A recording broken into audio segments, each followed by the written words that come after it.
Terima kasih sudah mau nonton video ini, tapi jangan lupa teman-teman klik tombol subscribe karena subscribe itu gratis. Dengan subscribe kamu dukung channel ini terus untuk upload video setiap hari. Terima kasih.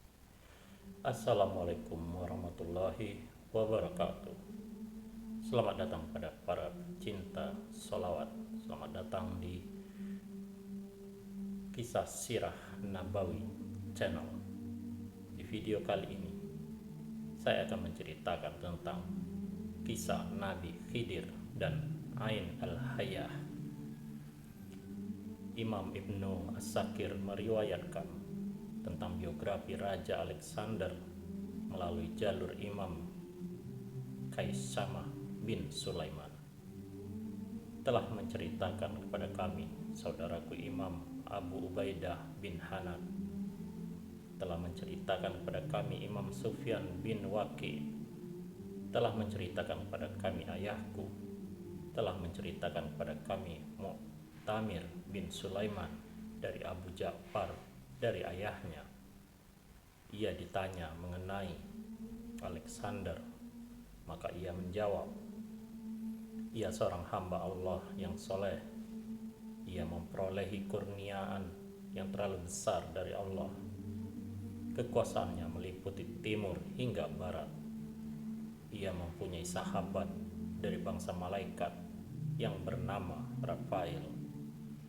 Pada suatu hari, Rafail mengunjunginya, maka terjadilah percakapan di antara mereka berdua. Alexander bertanya kepadanya, ceritakan kepadaku, bagaimanakah cara bangsa kamu beribadah di langit? Lalu malaikat Rafail menangis dan berkata, ibadah bangsa kamu tidak seperti ibadah kami. Di langit terdapat malaikat yang hanya berdiri dan tidak pernah duduk.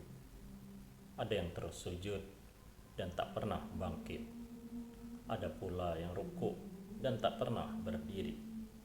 Meskipun demikian, mereka malah berkata, duhai Tuhan kami masih belum memenuhi hak penyembahan terhadapmu dengan sebaik-baiknya.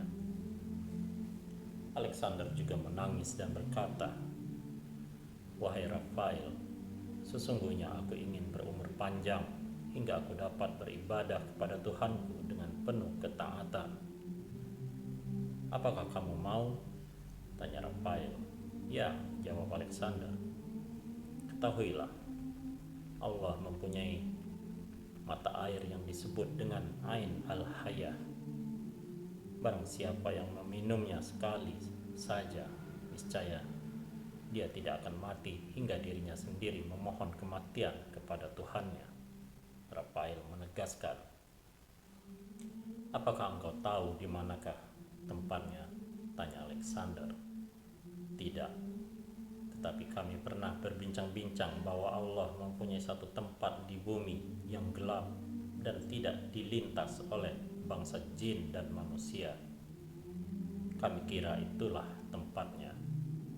Kembali Rafael menegaskan. Maka Alexander pun mengumpulkan seluruh pakar yang ia miliki dan bertanya kepada mereka. Tetapi tidak ada seorang pun yang tahu di manakah tempatnya. Masih bertanya-tanya juga pada Alexander dan bertanya kepada mereka,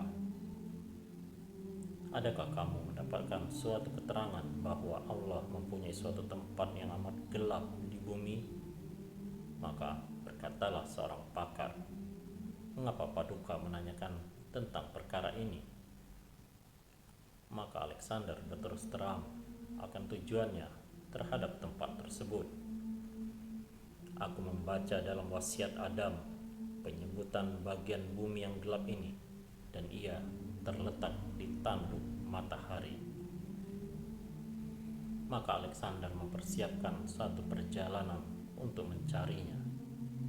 Ia menempuh perjalanan selama 12 tahun hingga sampai ia pada bagian bumi yang gelap, yang bukan disebabkan oleh malam tetapi disebabkan oleh kepulan asap yang terus menyelimuti tempat tersebut. Alexander pun mengumpulkan para tentaranya dan berkata, aku ingin melintasinya.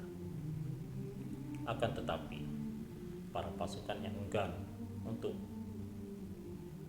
pergi ke hadapan para ulama yang turut serta dalam perjalanan itu, memohon Alexander agar menyelesaikannya, agar tidak mendatangkan kemurkaan Allah.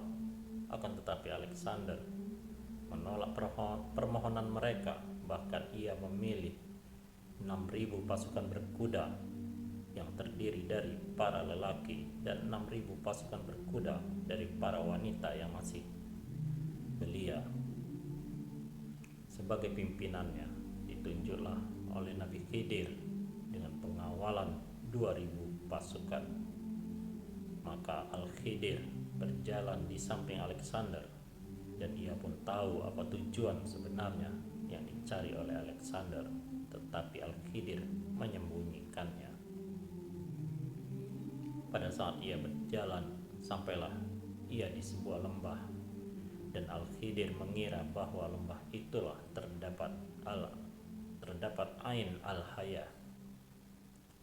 Saat sampai di tepi telaga, Al-Khidir memberhentikan pasukannya, dan ia sendiri masuk ke dalam telaga tersebut. Ternyata ia berada di tengah air. Maka Al-Khidir membuka bajunya dan mencelupkan ke telaga itu, dan air itu lebih putih dari susu serta lebih manis daripada madu. Di telaga itulah Al-Khidir minum, mandi, dan berwudu. Setelah selesai, ia memakai pakaiannya dan bersiap-siap untuk menghadap kepada Alexander. Akibatnya Alexander hanya sekadar singgah di tempat itu, dan ia telah keliru menilai tempat yang gelap tersebut. Kemudian Imam Ibnu As-Sakir melanjutkan kisahnya seperti yang telah disampaikan. Demikianlah sekilas atau sekelumit kisah tentang Nabi Khidir dan mata air Al-Hayah di zaman kerajaan Alexander yang agung. Semoga ada manfaatnya. Wallahu a'lam bishawab. Wassalamualaikum warahmatullahi wabarakatuh.